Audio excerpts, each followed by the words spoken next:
और चलिए खबरों को विस्तार से देखते हैं और एक बड़ी खबर इस वक्त आपको बता रहे हैं। महाराष्ट्र के सतारा में बस डिपो में खड़ी बसों में आग लग गई है। आग में 5 बसें जलकर खाक हो गई हैं। हालांकि गनीमत इस बात की रही कि इस अग्निकांड में अभी तक किसी शख्स के हताहत होने की खबर नहीं मिली है। फिलहाल आग किस वजह से लगी यह भी साफ नहीं हो पाया।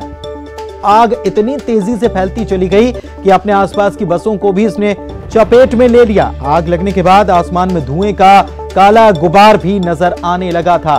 फिलहाल दमकल की गाड़ियों ने आग को काबू कर लिया है, लेकिन यह मौके की तस्वीर महाराष्ट्र के सतारा की यह तस्वीर आपको दिखा रहे हैं, जहां पर एक एक करके 5 बसें आग की चपेट में आ गई। कैसे आग लगी पता नहीं चल पाया, लेकिन इतनी तेजी से फैली कि एक के बाद एक बसों को चपेट में लेती चली गई और 5 बसें इसमें स्वाहा हो गई।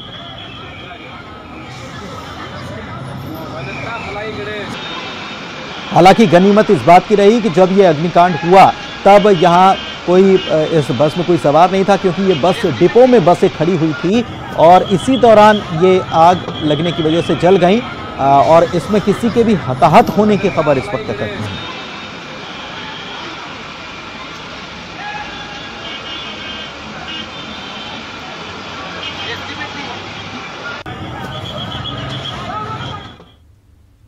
और भोपाल से बड़ी खबर आपको बता दें, युवती का शव मिलने से हड़कंप मच गया गांधीनगर इलाके में।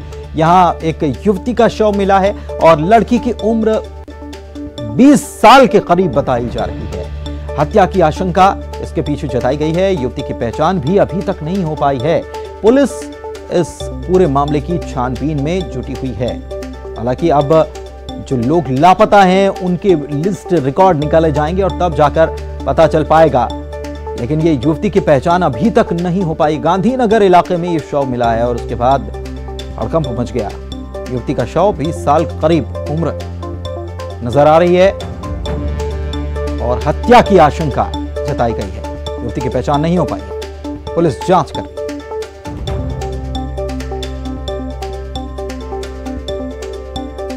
जितेंद्र हमारे सहयोगी हमारे साथ भोपाल से फोन लाइन पर जुड़े हुए हैं। जितेंद्र, इस मामले में कुछ नया अपडेट? देखिए पुनीत, अगर बात की जाए तो एक 20 साल की युवती का शव मिला है, झाड़ियों में मिला है। जाहिर सी बात है उसके कपड़े अस्त व्यस्त है, तो ये इस बात से भी इनकार नहीं किया जा सकता कि इसके साथ कोई जाति की घटना ना हुई हो। हालांकि पुलिस सारे एंगल पर तलाश कर रही है कि इस युवती का नाम क्या है। हालांकि ये बैरागढ़ की बीडीए कॉलोनी की तरफ झाड़ियों में प्लॉट की तरफ से युवती का शव पड़ा था। युवती ने जीन्स पहनी है, ब्लैक कलर का एक टॉप पहना हुआ है, मगर उसका सर पर काफी जख्म के निशान हैं।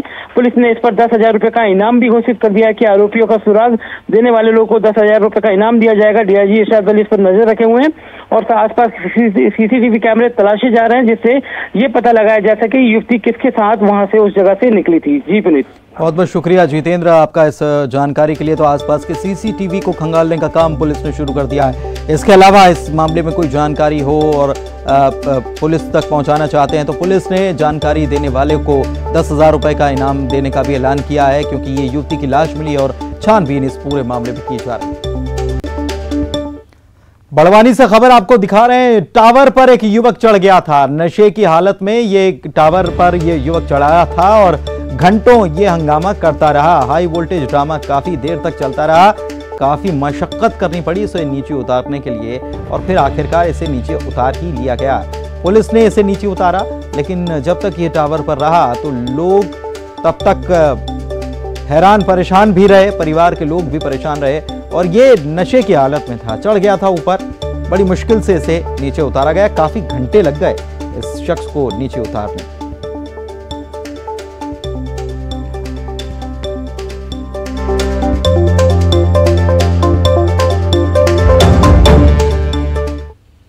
और कांकेर से बड़ी खबर आपको बता दें, ट्रक और कार की टक्कर हो गई है और इस दुर्घटना में एक महिला समेत 4 लोग घायल बताए जा रहे हैं, जिनमें एक की हालत नाजुक है। बताया ये जा रहा है कि शादी समारोह से ये लोग लौट रहे थे, इसी दौरान ये दुर्घटना हो गई है। कुलगांव के नेशनल हाईवे 30 पर यह दुर्घटना हुई है।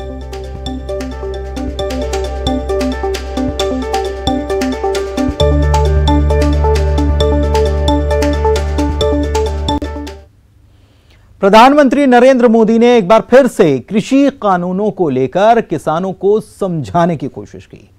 लोकसभा में राष्ट्रपति के अभिभाषण के धन्यवाद प्रस्ताव में प्रधानमंत्री मोदी विपक्ष को जमकर निशाने पर लेते नजर आए और आंदोलन जीवियों से बचने की सलाह दी। लोकसभा में प्रधानमंत्री नरेंद्र मोदी के संबोधन के दौरान जमकर हंगामा हुआ।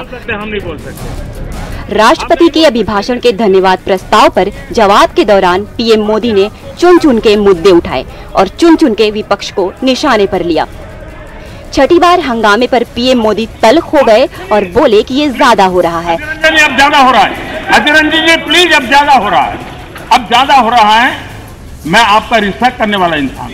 इसके बाद कांग्रेस के सदस्य वॉकआउट भी कर गए कि अगर इसमें कोई कमी हो और सचमुच में किसान का नुकसान करते उसमें बदल करने में क्या जाता है जी। ये देश देशवासियों के लिए है, अगर कोई निर्णय करते हैं तो किसानों के लिए है। ये हो हल्ला, ये आवाज, ये रुकावटें डालने का प्रयास एक सोची समझी रणनीति के तहत और सोची समझी रणनीति ये है कि जो झूठ फैलाया है, जो अफवाहें फैलाई हैं, उसका पर्दाफाश हो जाएगा, सत्य वहां पहुंच जाएगा तो उनका टिकना भारी हो जाएगा। और इसलिए हो हल्ला करते रहो, जैसा बाहर करते हैं वैसा अंदर भी करते रहो, यही खेल चलता रहा है। सब कुछ वैसा का वैसा वो है पुराना।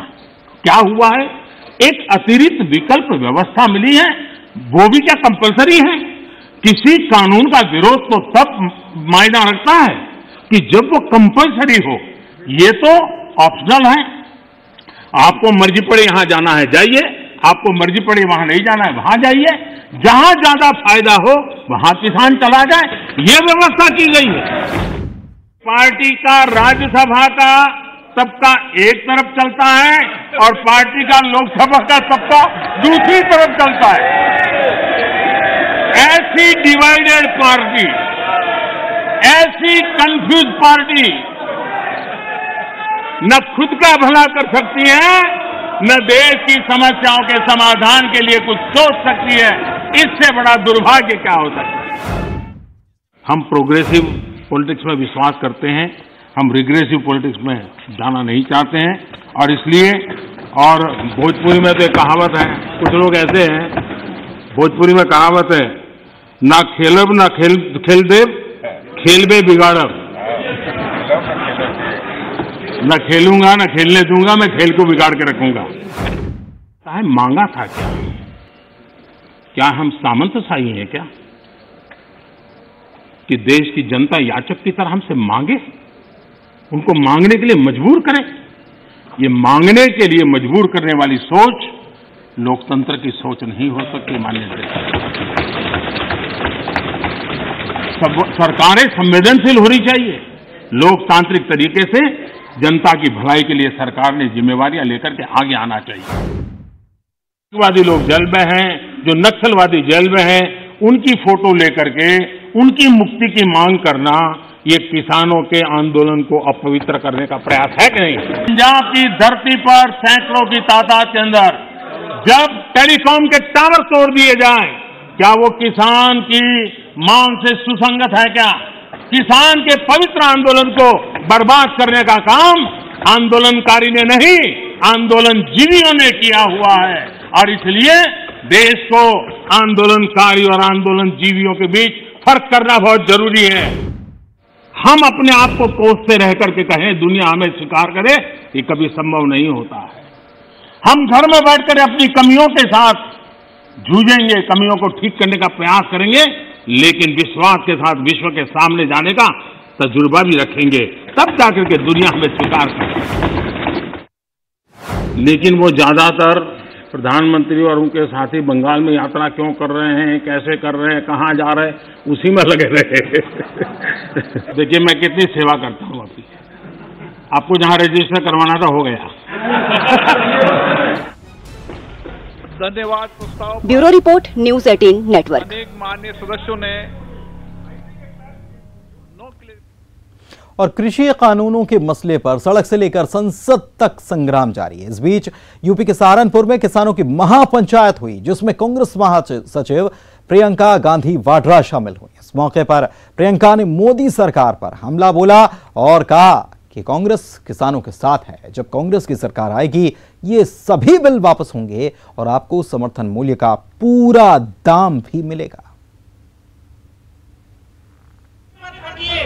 हम आपके साथ खड़े हैं, आपके साथ लड़ेंगे।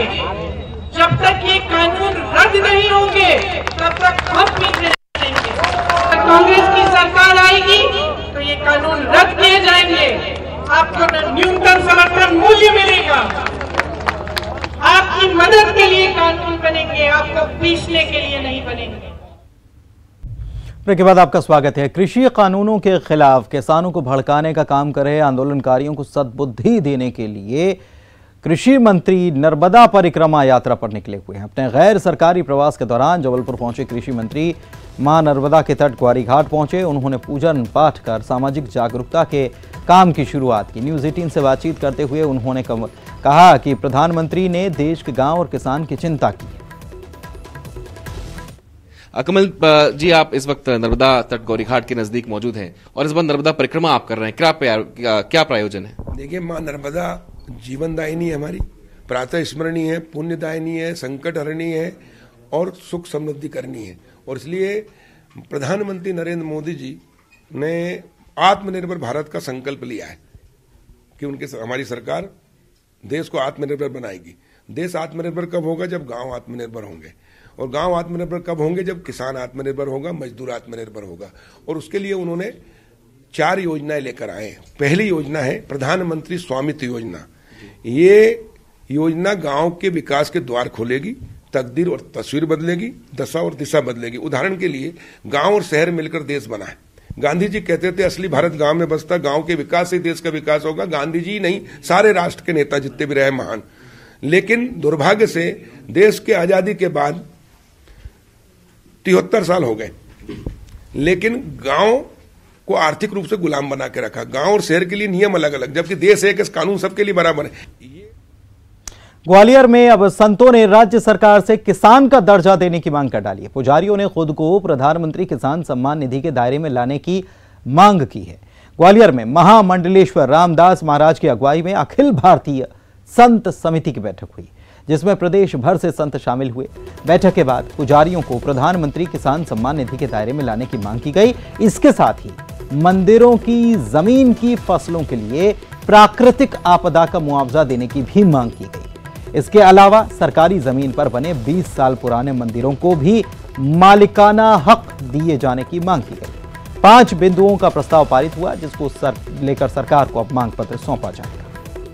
आज अखिल भारतीय संत समिति शाखा ग्वालियर की बैठक थी। इसमें पूरे देश भर से संत आए हुए हैं। इसमें संतों ने जाके 5 निर्णय इसमें ऐसे निकाले जिस सरकार से उन्होंने मांग की है।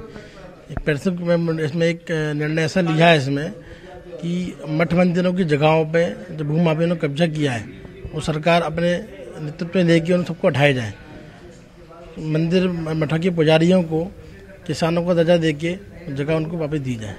जैसे 2 बिंदु सरकार के द्वारा रखे गए हैं। सरकार से ये प्रार्थना है कि अपने इस बिंदुओं को चर्चा करके पुनः किसानों को दर्जा देके पुजारियों को मुख्यमंत्रियों से, प्रधानमंत्री से। और इधर साधु संतों की किसानों का दर्जा दिए जाने की मांग पर बीजेपी और कांग्रेस दोनों साथ आ खड़े हुए हैं। बीजेपी नेता पंकज चतुर्वेदी ने कहा है कि सरकार को इस पर जरूर विचार करना चाहिए और करेगी भी। तो कांग्रेस प्रवक्ता जेपी धनोपिया ने कहा है कि कोई भी व्यक्ति हो, साधु संत या फिर दूसरे वर्ग का, यदि वो खेती किसानी करता है तो उसे किसान के समान ही मानना चाहिए। सवाल साधु या व्यवसायी या नौकरी पेशा उसका सवाल नहीं है। जिस व्यक्ति के नाम पर जमीन है और जो खेती करता है, किसानी करता है, वो किसान है और उसका लाभ उसको मिलना चाहिए। देखिए, देश के साधु संत हमारे देश की संस्कृति के न केवल संरक्षक हैं अपितु वाहक भी हैं और निश्चित तौर पर उनकी जो मांग है उस बात में प्रथम दृष्टया बहुत सशक्तता नज़र आती है और सरकार जरूर उस पर विचार करेगी, विमर्श करेगी। क्योंकि आपने जैसा आपने कहा सत्य है कि बहुत सारे साधु संत मंदिर की व्यवस्थापन के लिए भूमि का उपयोग करते हैं, भूमि में खेती का उपयोग करते हैं और किसी अन्य आम कृषक के नाते जो चुनौतियां किसी अन्य कृषक के सामने वो उनके सामने भी होती हैं। तो जो कृषि योजना है उनका लाभ साधु संतों को भी बतौर कृषक मिलना चाहिए।